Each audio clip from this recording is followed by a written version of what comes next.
एक बात बहुत अच्छे से समझ लीजिए, जिसके घर में क्लेश होता हो, अशांति रहती हो, क्लेश रहता हो, या छोटी छोटी बात पर विवाद चालू हो जाता हो, या पति पत्नी में, परिवार में, सास बहू आदि कादिक में कहीं ना कहीं कुछ अगर विवाद रहता हो, तो शास्त्र कहता है ऐसा बेलपत्री की डंडी रहती है ना, बहुत ध्यान दीजिएगा महाराज।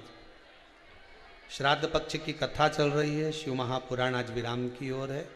ध्यान दीजिएगा। जैसे ये बेलपत्री की जो डंडी होती है, डंडी का जो भाग होता है बेलपत्री की,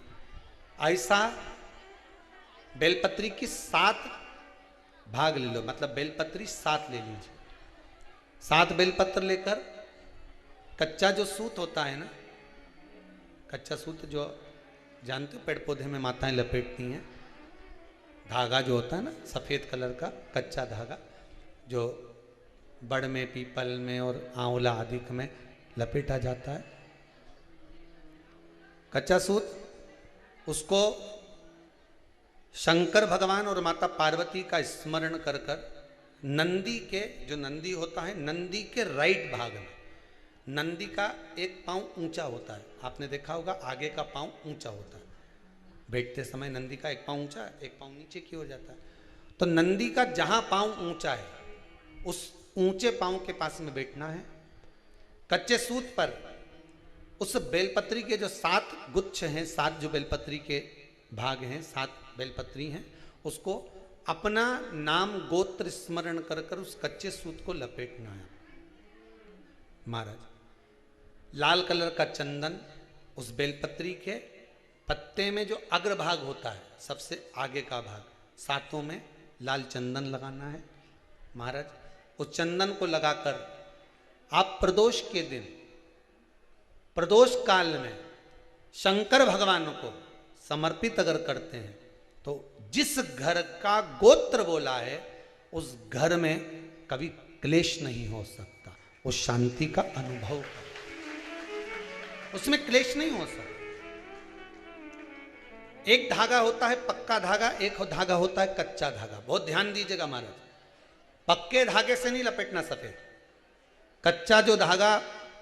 पीपल में, बड़ में या आंवला आदि में जो हम लोग लपेटते हैं पूजन करते समय, वो कच्चा धागा। और एक बात और आपको कहने, ध्यान दीजिएगा,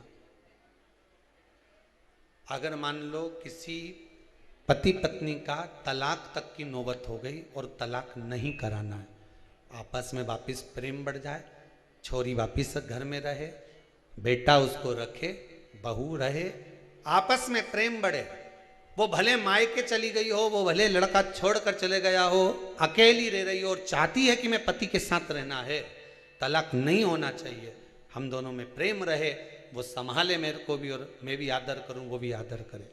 तो मेरा निवेदन है, कच्चा जो सूत होता है, कच्चा जो धागा होता है, नंदी के ठीक पीछे बैठकर कोई साथ में आपका परिवार का कोई व्यक्ति चले जाए और हस्तकमल को, जिसको अपने परिवार में वापिस रहना है, उस स्त्री हो या पुरुष हो, दोनों में से कोई भी नंदी के पीछे बैठकर, सोमवार की जिस दिन अष्टमी पड़े उस दिन नंदी के पीछे बैठकर हाथ को ऐसा बंद करना है, हाथ में एक बेलपत्री रखना है, सीधी सीधी बंद कर कर 7 बार उस हाथ पर कच्चा सूत लपेट देना है, उस सूत को वापस निकाल लेना है, बेलपत्री के साथ, बेलपत्री के साथ में, और बेलपत्री को तो अपने पास में रखना। सबसे पहले माता पार्वती का जो हस्तकमल ऐसा होता है शिव मंदिर में, उस हस्तकमल में वो सूत जो आपके हाथ से निकला है वो उसमें डाल देना है, माँ जगत जननी से प्रार्थना कर कर, और जो बेलपत्री आपने संबंध को जोड़ने के लिए अपने हाथ में ली है वो शंकर भगवान के कटी भाग में, फिर निवेदन करूंगा कटी भाग को समझ लीजिए। ये शिवलिंग रखा है, जहां पर शंकर भगवान का शिवलिंग,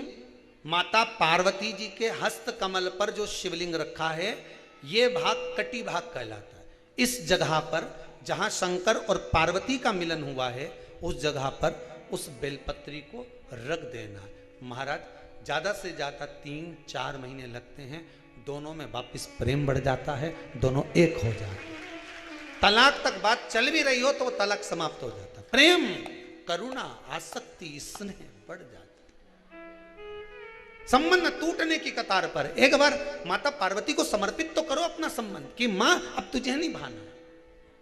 माना मैंने अपशब्द कह दिया होगा, माना मेरी गलती होगी, थोड़ी गलती उनकी भी होगी, पर दोनों की गलती है मां, अब इस संबंध को तुझे निभाना। जब कच्चा सूत माता के हाथ में रखो तब माता को विनती करना, इस संबंध की डोरी अब तेरे को दे दी। दीन बंधु दीनानाथ मेरी डोरी तेरे हाथ। अब यह डोरी मैंने तुमको दे दी है, अब यह संबंध आपको निभाना है, अब ये संबंध मेरा पता। इन उपायों को भगवान शिव पर विश्वास कर करने से हमारी सभी समस्याएं दूर होती हैं, मन को शांति का अनुभव होता है। ऐसे ही उपाय और प्राप्त करने के लिए हमारी वीडियो को लाइक करें और हमारे चैनल शिवजी के उपाय को सब्सक्राइब करें और दोस्तों में शेयर करें, जिससे उनके भी दुख दूर हो सके।